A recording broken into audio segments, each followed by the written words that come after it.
A Él engrandecemos su santo nombre por su gran amor y misericordia. Estábamos hablando del apóstol Pedro, de esa relación estrecha que ahora tenía con Dios y que de una u otra forma Dios lo utilizaba para dar ánimo, aliento a aquellos hombres y mujeres que estaban en persecución constante por el gobernador Nerón en aquel entonces. Nerón era un corsario del enemigo, un hombre despiadado que había declarado completamente la guerra al pueblo cristiano, y por otra parte los judíos que no eran creyentes estaban constantemente acusando a los cristianos para que sean enviados a las hogueras, a los fosos de los leones y ser completamente destruidos, y muchos de ellos perdieron la vida. Esa es por una parte. Por otra parte, recordemos que Nerón empieza a gobernar después del año 47 aproximadamente después de Cristo, y el año 60 después de Cristo hubo un incendio en Roma, que esa fue la peor persecución que tuvo el pueblo cristiano, por el hecho de que Nerón acusaba a los creyentes, a los hijos de Dios, a los cristianos en Jesucristo, los acusaba de haber incendiado Roma. Y era una situación muy difícil, muy compleja para el pueblo cristiano. Y es ahí pues donde la carta de Pedro es escrita, y Pedro está escribiéndole justamente a los expatriados de la dispersión en el Ponto, Galacia, Capadocia, Asia y Bitinia. Ahora, ¿por qué menciono todo esto? Es porque entendamos que hoy día usted y yo no llevamos una vida en esa dirección. Llevamos una vida cristiana muy cómoda, muy tranquila. Cada uno de nosotros tiene sus problemas desde el punto de vista personales, familiares, sociales, pero no hay una persecución como lo existía en ese tiempo para los primeros cristianos del pueblo judío. Ahora, si nosotros hacemos un análisis, nosotros debemos comprender que Dios nos ha dado de su gracia, de su amor y de su poder, no para quedarnos quietos, no para quedarnos en casa y hacer de nuestra vida una vida cómoda, placentera, familiar, y de repente dentro del comercio, dentro del trabajo, realizar nuestras gestiones diarias desde el punto de vista comunes.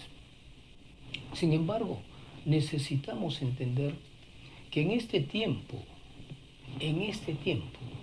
el mundo de este tiempo era de Asia. La población más grande del mundo hoy está justamente en este continente asiático.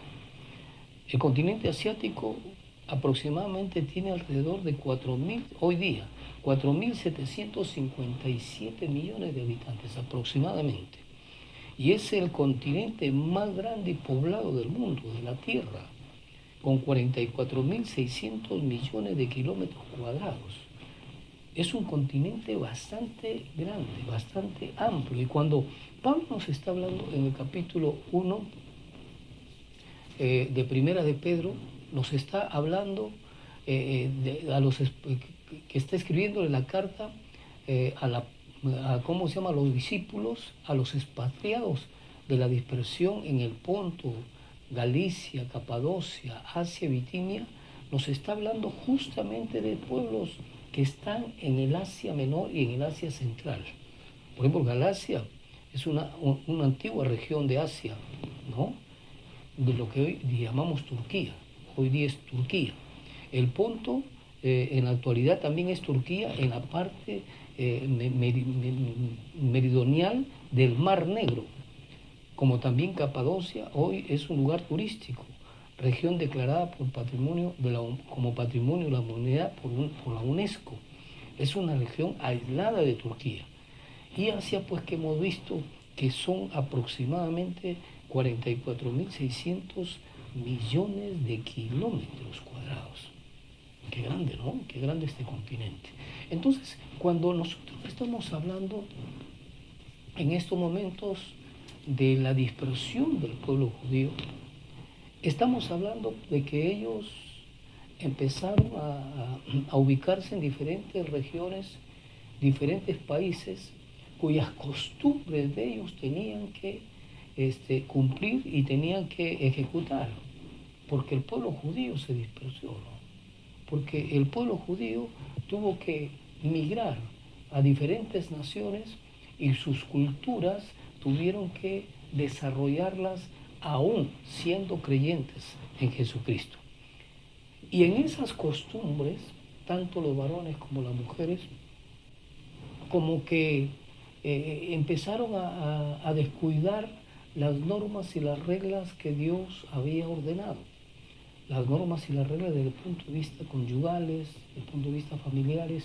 Y Pedro está a través de esta carta expresando al pueblo creyente, expresándole a los hijos de Dios, que tengamos mucho cuidado si nosotros hacemos un análisis rápido y veloz con respecto a los primeros versículos, los primeros capítulos, los 3 primeros capítulos. Está hablando, por ejemplo, del versículo 3 hasta el versículo 12 de una esperanza viva. Y del versículo 13, en el capítulo 1, hasta el versículo 25, está hablándonos que nosotros tenemos que llevar una vida santa. O sea, está enfatizando Pedro cómo debe llevarse la vida cristiana. Y después del capítulo 2, versículo 4, que debemos acercarnos a Él porque Él es una piedra viva y desechada por los hombres, pero escogida y preciosa para aquellos que verdaderamente seguimos al Señor. Y en el capítulo 2, versículo 11 en adelante, nos dice, vivid como siervo de Dios. Y en el capítulo 3, Pedro está hablando de los deberes conyugales con la iglesia. ¿Por qué Pedro enfatiza los deberes conyugales en la iglesia? Justamente porque las costumbres de aquel entonces, de diferentes regiones, variadas por supuesto, contaminaron al pueblo de Dios. Estaban afectando a la iglesia de Jesucristo. Y es importante hacer una aclaración de lo que estamos estudiando. ¿Por qué razón? Porque hoy vivimos las mismas costumbres. Hay muchas personas que son migrantes. Hay muchas personas que están viviendo hoy día en un país que no es el suyo, o en una región que no es la suya, o en una provincia que no es la suya, y tienen que someterse a ciertas normas, a ciertas reglas o de conducta que están desarrollando en esos niveles. Sin embargo, Dios nos llama a que no nos escapemos de los valores que Él nos da en su palabra. ¿Amén? Y eso es importante que entendamos usted y yo, sea cual fuera la situación vuestra, sea que usted esté en un país que no es el vuestro, o sea que usted esté en su nación, debemos considerar que las normas son las mismas. Debemos considerar que los mandatos son los mismos y que no debemos escaparnos de los mandatos que Dios nos ha ordenado y nos ha dado. Ahora, aquí, por ejemplo, en el capítulo 3 nos está hablando de los deberes conyugales y nos está hablando de principios en 6 versículos, los 6 versículos primeros de principios que le da a la mujer. Pero en el versículo 7 le da un principio muy fundamental al hombre. Y debemos considerar esto. ¿Por qué razón? Porque si nosotros vemos en el versículo 1, el Señor está hablando a las mujeres que deben sujetarse a sus maridos, como al Señor le parece. Y en el versículo 2, que debe considerar vuestra conducta casta y respetuosa. Y en el versículo 3, que vuestro atavío no sea el externo, sino el interno. Y que en el versículo 5 nos habla que así como los santos esperaban a Dios, sometiéndose y sujetándose a sus maridos, hoy día las santas deben hacerlo. Y en el versículo 6 nos habla que así como Sara fue obediente a su esposo Abraham, de la cual vosotros habéis venido a ser hijas, ellas también deben hacerlo. Aquí nos habla justamente, yo le animo que usted lo lea en su casa, porque está hablando de razones específicas para las damas, para ustedes las mujeres. Pero ese tema que estoy dictando no era enfatizar la responsabilidad de usted, la dama, sino la de nosotros los maridos, la de nosotros los varones. ¿Cuál es la responsabilidad que tenemos con respecto a la esposa? Y nos habla de una manera enfática. Si nosotros hacemos un análisis, vuelvo a repetir, que Dios está estableciendo algunos principios importantes para la mujer dentro del hogar y dentro de la familia, y lo está hablando en 6 versículos, al hombre se lo dan un versículo. Y como que nos dice el Señor que prestemos mucha atención en ese versículo, porque es importante que entendamos. Vuelvo a repetir, para entrar al tema en sí, vuelvo a repetir, recordemos que el pueblo judío había sido disperso, había sido expatriado, estaba en diferentes lugares, estaba en diferentes regiones, y Pedro está escribiendo a toda la iglesia del Señor dispersa, dividida en diferentes regiones. Y es necesario entender esto. ¿Por qué razón? Porque en medio de esa situación que vivían, en medio de esa incertidumbre que vivía el pueblo de Dios, Dios le llama al hombre que tenga mucho cuidado en el trato con su esposa. Veamos el versículo 7. Vosotros, maridos, igualmente vivid con ella sabiamente. Note que en la primera oración que nos expresa aquí el versículo 7, nos está expresando un profundo mensaje.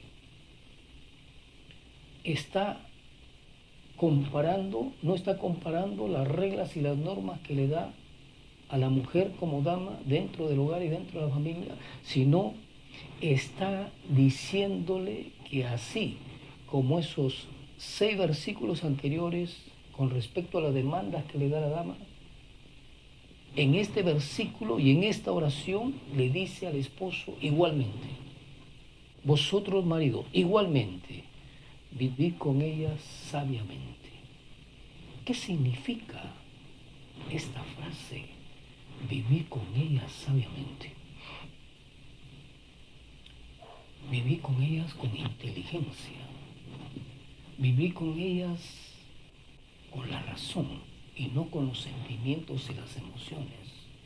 Vivir con ellas con la cordura más sublime y necesaria que pueda obtener tu ser, que puedas obtener tú. Que tenga mucha capacidad, mucha inteligencia, mucho tacto, mucho tino para tratar a la mujer. Vosotros, maridos, igualmente, vivid con ella sabiamente, ya no con un carácter hosco, duro, con un carácter de autoridad, sino con un carácter de amigo, con un carácter de amor, de ternura, que es lo que ellas anhelan y necesitan del esposo. Mayormente, usted llega del trabajo después de haber tenido una lucha en el mismo y usted quiere descansar, pero se ha puesto a pensar cuántas cosas hizo su esposa en el día, cuántas labores se ejecutó dentro del hogar, dentro de la familia. Se ha puesto a pensar cuántas profesiones desarrolló en la actividad diaria con sus hijos, en la manutención de la limpieza, del aseo, etcétera, etcétera, del hogar. Usted y yo necesitamos entender que así como usted y yo trabajamos, ellas hacen un trabajo esforzado y dedicado dentro de la familia, dentro del hogar, y no cobran un sueldo. Usted lo hace en la calle Usted lo hace en la sociedad, lo hace en el trabajo que tiene y usted recibe a cambio un salario, un sueldo, pero ellas ejecutan un trabajo, ejecutan una responsabilidad en casa. Son lavanderas, son cocineras, son amas de casa, de limpieza, de aseo. Algunas son gafiteras, otras son pintoras. A veces hasta de albañil se visten para desarrollar el trabajo dentro de la familia, dentro del hogar. Son educadoras, muchas veces son enfermeras. Sin embargo, no tienen un sueldo. Sin embargo, no valoramos a ellas. Por esa razón, el Señor nos está diciendo aquí que tengamos mucha sabiduría para tratarlas a ellas.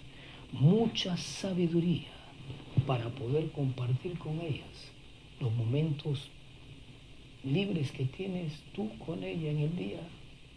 Y bueno, puedas salir con ella de casa y puedas compartir momentos de felicidad, de tranquilidad y de sobriedad dentro de la familia, dentro del hogar. Ahora, esto, muchos dicen, pero esto es difícil. Si yo también vengo cargado, ¿pero por qué se casó? ¿Para qué se casó? ¿Por qué tuvo una familia? ¿Para qué tuvo una familia? La esposa es la mejor amiga.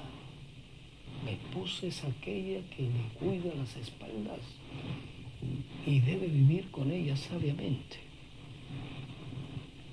Más adelante nos dice, dando honor a la mujer como a vaso más frágil. Imagínate un vaso de vidrio, el más fino que puedas tener en casa. Si tú lo dejas caer de 1 metro, si tú lo dejas caer de 2 metros, o de 2,5 metros, imagínate qué puede ocasionar esa caída y qué puede afectar a las personas que están alrededor con respecto a la caída. Ese objeto, ese vaso de vidrio, se hace añicos.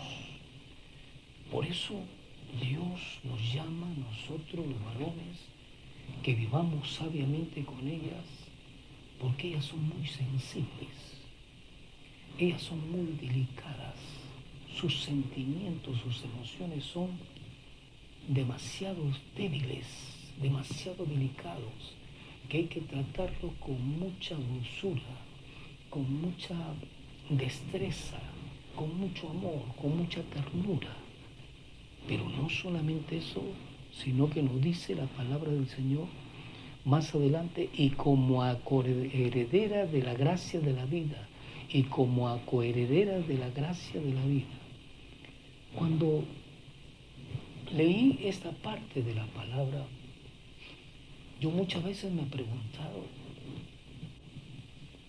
¿qué es lo que Dios quiso decirnos a nosotros los varones? Algunos lo interpretan que el hombre también es coheredero de la gracia de la vida, pero aquí no está diciendo el varón. Aquí no le está diciendo el varón. Por eso es muy importante que entendamos. Dice, y vosotros maridos igualmente vivid con ella sabiamente, dando honor a la mujer como a vaso más frágil y como a coheredera de la gracia de la vida.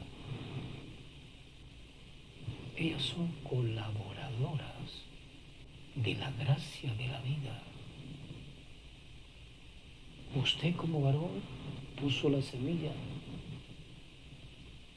y ella lo recibió y empieza a germinar una vida, empieza a desarrollarse una vida. A usted, amado amigo, hermano, que de repente recién se ha casado y tiene su esposa que tiene 1, 2, 3 meses, 5 meses de embarazo, sepa usted que todo lo que percibe su esposa lo percibe ese bebé. Sepa usted que si ella está con cólera y enojo, ese bebé está alimentándose de esa cólera y ese enojo, de ese maltrato físico, emocional, psicológico, espiritual, etcétera, etcétera. Sepa usted que todo lo que percibe la mujer en el momento del estado de embarazo está percibiendo el bebé, está percibiendo el niño. Por eso es que posteriormente, cuando los niños se ponen un poco reacios o rebeldes, dicen, pero nadie le enseñó esto a él. Pero lo aprendió cuando estaba dentro del vientre de mamá. Lo sintió cuando estaba dentro del vientre de mamá. Aunque no lo haya escuchado, lo sintió. Aunque no lo haya visto, lo sintió. Si usted le dice una palabrota a su esposa, el niño lo toma, lo absorbe, lo adquiere. Y eso va afectando el corazón del niño. Por eso es importante que entendamos que el Señor nos está diciendo aquí de una manera muy sustancial, dando honor a la mujer como a vaso más frágil y como a coheredera de la gracia de la vida. Dios le dio ese don. Nosotros los varones no podemos tenerlo, por más que quisiéramos.